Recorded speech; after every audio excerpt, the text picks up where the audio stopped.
सीधा सादा लिबास, सिंपल सी साड़ी, बालों की 2 चुटियां गुथी हुई, माथे पर एक बिंदी और जुबां खुलते ही कानों में मिश्री घुलती सी आवाज। इतना सुनते ही आप समझ गए होंगे कि यहाँ बात लता मंगेशकर की हो रही है।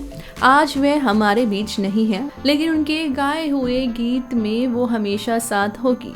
देश में शायद ही ऐसा कोई संगीत प्रेमी होगा जिसने लता मंगेशकर का गाना नहीं सुना होगा। 700 से भी ज्यादा गाने गा चुकी भारत रत्न लता मंगेशकर की आवाज उनकी किशोर व्यवस्था से लेकर बुजुर्ग होने तक उनकी मीठी रही। अपनी मधुर आवाज का जादू बिखेर कर लता मंगेशकर ने दुनिया भर में भारत की पहचान बढ़ाई है। वे हमेशा देश की बहुमूल्य हस्तियों में गिनी जाती रही है। मीठी आवाज के साथ ही अपने कोमल और दयालु हृदय के लिए जानी जाने वाली लता का प्रोफेशनल जीवन बेहद कामयाब रहा, लेकिन बात जब उनके निजी जिंदगी की आती है तो कहीं ना कहीं उनके फैंस का मन कचोटता है कि काश उन्होंने शादी भी की होती और संगीत की उनकी विरासत अगली पीढ़ियों तक भी कामयाब रहती।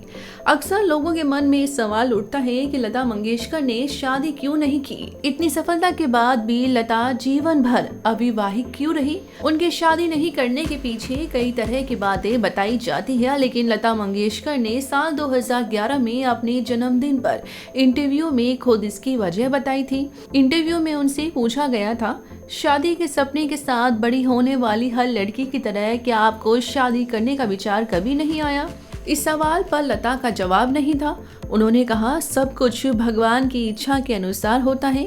जीवन में जो भी होता है वह अच्छे के लिए होता है और जो नहीं होता वह भी अच्छे के लिए ही होता है।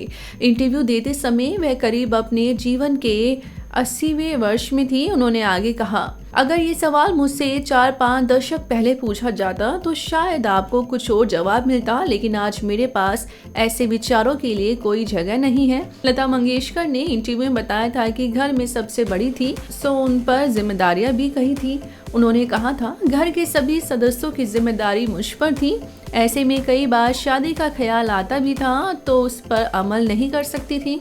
बेहद कम उम्र से ही मैंने काम करना शुरू कर दिया था। मेरे पास बहुत ज्यादा काम रहता था। बता दें कि ईयर 1942 में जब वह महज 13 साल की थी, तब ही लता मंगेशकर के सिर से पिता का साया उठ गया था। ऐसे में परिवार की सारी जिम्मेदारियां उनके ऊपर आ गई थी।